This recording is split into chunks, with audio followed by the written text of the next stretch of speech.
as an introduction, would you mind kind of introducing yourself, where you're based, and kind of just describe your group really? Okay.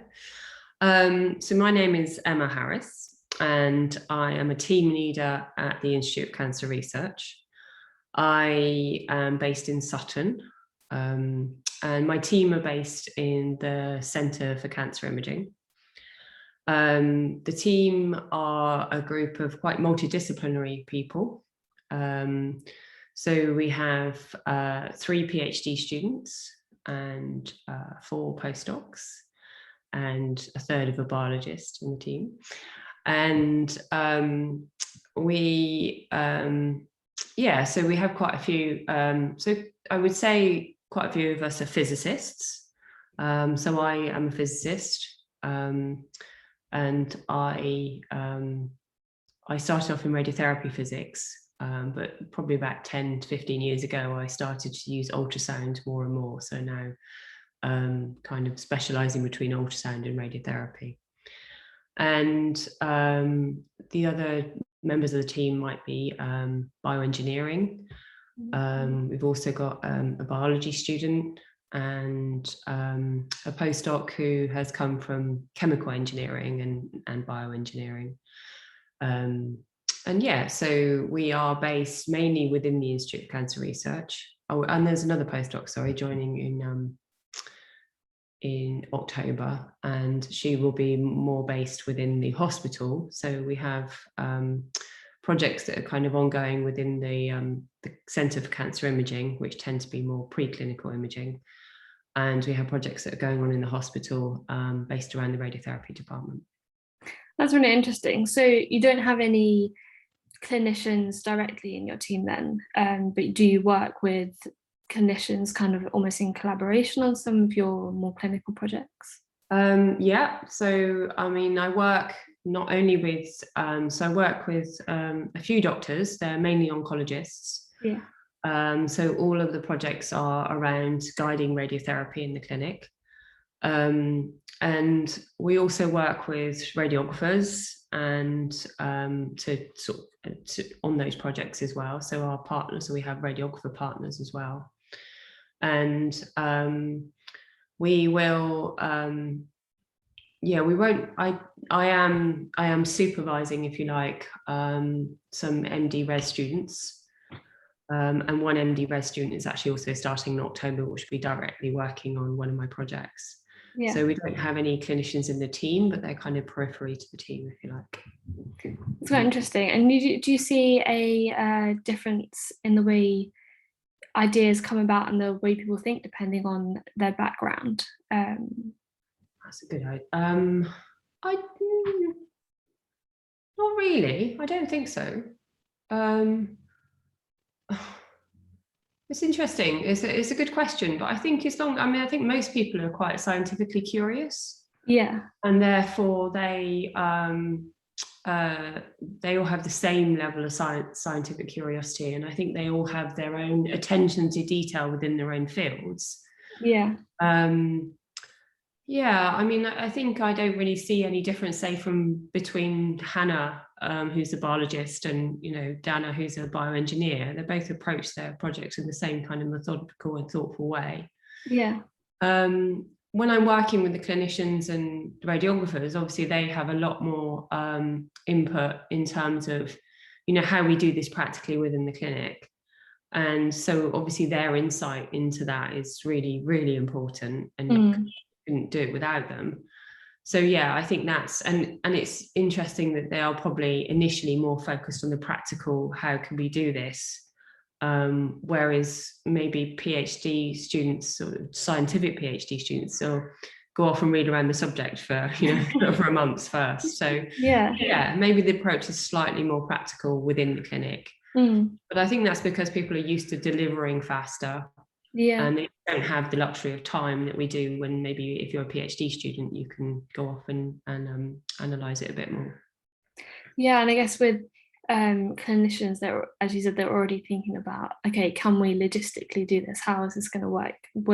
Can a patient actually fit into this? Whereas I guess some people that don't have that experience that might not be their first thought. Yeah, I think so. I think especially when you're trying to like think about a clinical product or solution or some technology that you want to take into the clinic, like quite often we don't think about, you know, the how and the where. And yeah, so it's really important to be talking to people to make sure that you get those opinions up front. Otherwise you find that you just can't do it. So Yeah. Um, so what is, do you have any thoughts on why you think therapeutic ultrasound has become quite popular recently, and become quite an interdisciplinary kind of topic? I guess I think it has to be, doesn't it? Quite interdisciplinary. Because I mean, you need the physics and the engineers to build the technology. And then you really do need the clinicians to be able to, and the sonographers and the radiographers to be able to deliver the therapy. So I can see that it has to be, and then obviously you've got the biology side of things as well, haven't you? Sort of understanding the biological effect. And so yeah, I think it kind of, I mean, it's just naturally a multidisciplinary area, and you can't do one without the other. Yeah. And I think it's quite interesting that, you know, in terms of, because therapeutic ultrasound was I guess more originally just, not to say just, but you know, sort of high intensity ultrasound, but there's just so many different facets to it now, Yeah. and so many different ways in which you can deliver therapy using ultrasound. It's quite nice that it's now sort of branched into a whole load of different fields.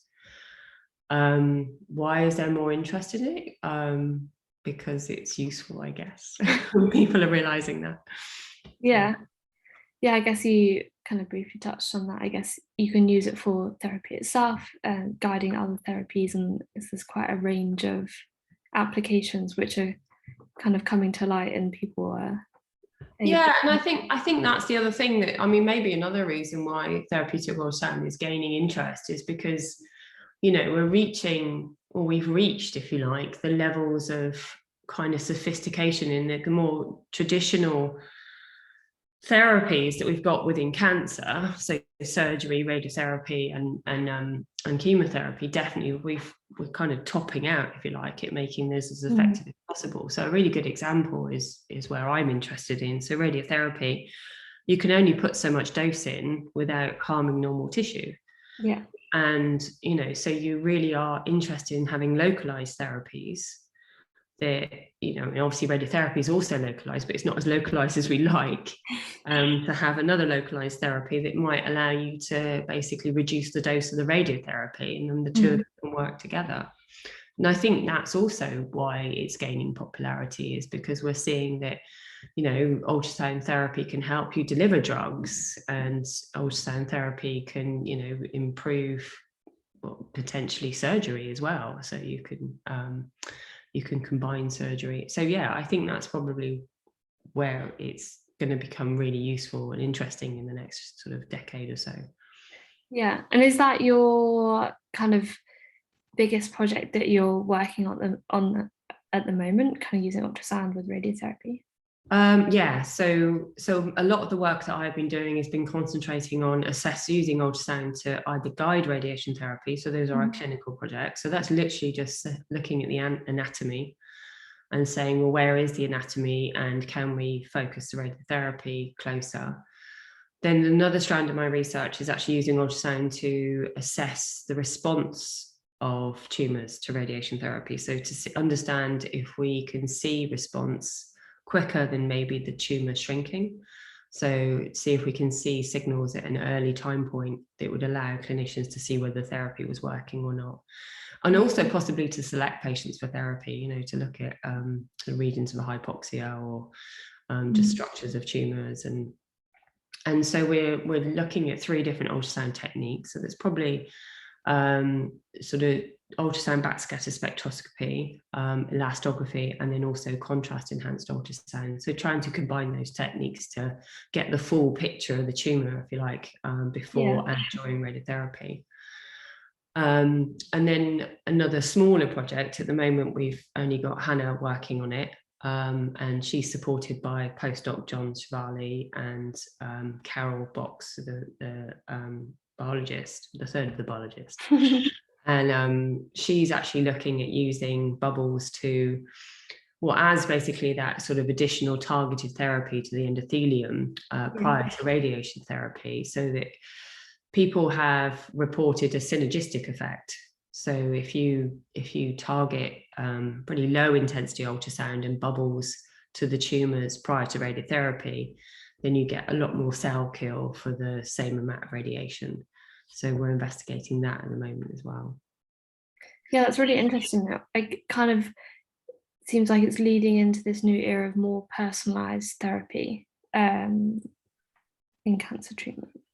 I think, I mean, I guess, yeah, people have been looking to have more personalized therapy for a while now. And I think there's a combination of things, aren't there? So it's not only is it your genetic profile of your tumor and potentially yourself, but also, how, and the anatomical difficulties of delivering therapy, and how so what other things are happening within the whole body to influence the outcome of therapy. So yeah, I agree. I think I think that's what we're trying to do, is basically get more information so that clinicians can know more about their patients, so they can tailor their treatment more appropriately. So yeah, no, it's really interesting. Then just to kind of finish up, have you had, I mean, I imagine you've been doing a lot of work with the clinic, so I imagine there's been quite a lot of delays due to COVID. How have you guys managed to get around these at all, or have you just kind of had to pause things and revisit? Yeah, so I was actually doing this morning, having to write a letter to ethics review to say, yeah, we really are going to start this study soon.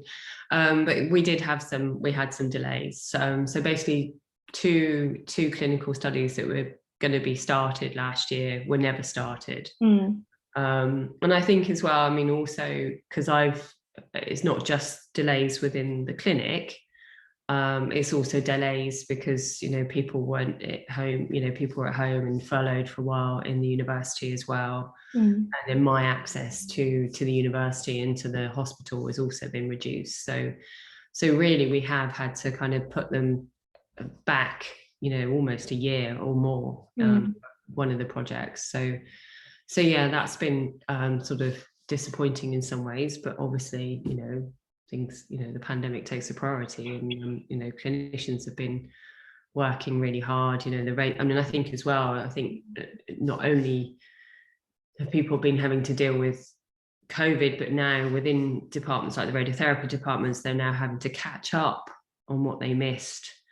And people are also still off sick because they're catching COVID. So departments are running, with less capacity. So things are still not quite back to normal, I'd say, because they have all this kind of catching up to do, and people are still sort of struggling because they've either been pinged or, so I think, yeah, it's still having quite a big impact.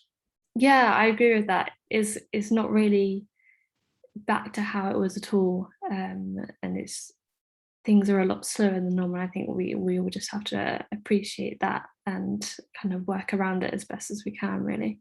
Yeah, I think it was on the radio this morning that the waiting lists are worse than they've been for years. Because it's not surprising, though, is it? People are now starting to need to come back to hospital, and so I think it's going to be a long time before we're actually recovered.